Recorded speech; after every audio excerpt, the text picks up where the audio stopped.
Andri Hjörvar Albertsson, þjálfari Þór Káa, annar af tveimur þjálfari Káa.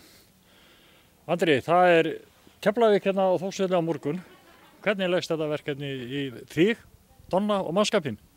Bara mjög vel, við erum mjög spenntar að fá að spila loksins leik. Það búið að vera löng pása og við getum bara ekki betur að fara á völlin og spila árið leik. Við vitum að þetta verður hörku leikur.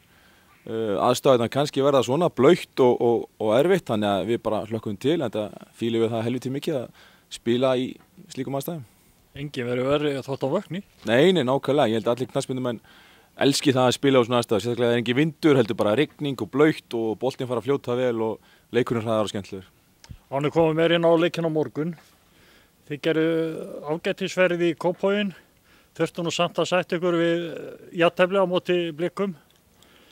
Ekki stelpurnar komnar í gírinn eftir þann leik? Jú, það held ég. Sá leikur var náttúrulega þannig að við þurftum að virkilega að hafa fyrir hlutunum og berjast alla sem einn og allar fyrir hvern annan. Og við vitum bara að Valur og Breiðablik eru með svona bestu liðin, en að samanskapi eru hinn liðin fyrir neðan ásamt okkur. Þau eru jöfn, þetta eru hörku leikmenn sem eru í liðum, þannig að það þarf að berjast fyrir hvert einasta stig í öllum leikjum og við erum bara tilbúinir í þann slag. Það gefur lífinu miklu meira gildi að þurfa að hafa svolítið fyrir hlutunum. Já, sjálfsög. Stelpurnar vita það alveg að það ekkert gefið í þessu og það elskað að koma inn í stríð og taka almennilega á hlutunum og svona, þannig að við höfum engar ágjörð því. Fjölgar í hópnum á morgun og eru þar konar Stefani og Bianca og kannski einhverjar endurheimtar úr meiðslum?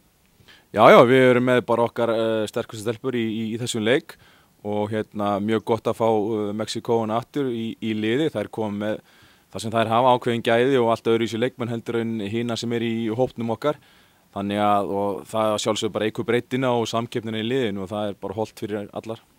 Svo bara gaman að koma kannski í þessu viðtali að Kari María, hún að fara með U19 í 2 vináttanlandsleiki núna síðar mánuði.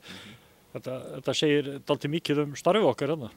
Já, alveg algjörlega, frábær stelpa og standi sig mjög vel og hörku dugleg og samviskusöm, þannig að það ekkert skrítið að hún sé í þessum hóp og ég leyfi mér að segja að það eru margar á hennar aldri og yngri sem eru virkilega að taka hann framförum og það ekki langt í að það spili eins verkefni og Kari María að fara í núna.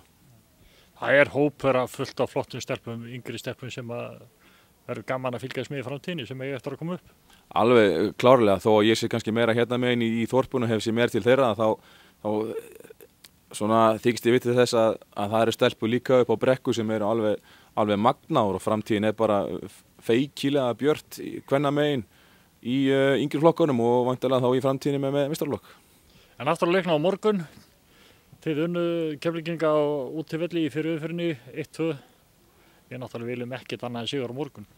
Það bara nauðsynlegt. Við Þór Káa stendur fyrir gæði og árangur og við viljum enda sem efst í töflunni og eins og staðan núna þá þurfum við bara öll þau stig sem í boði og það kemur ekkert annað til greina heldur en bara að taka þessi 3 sem í boði á morgun.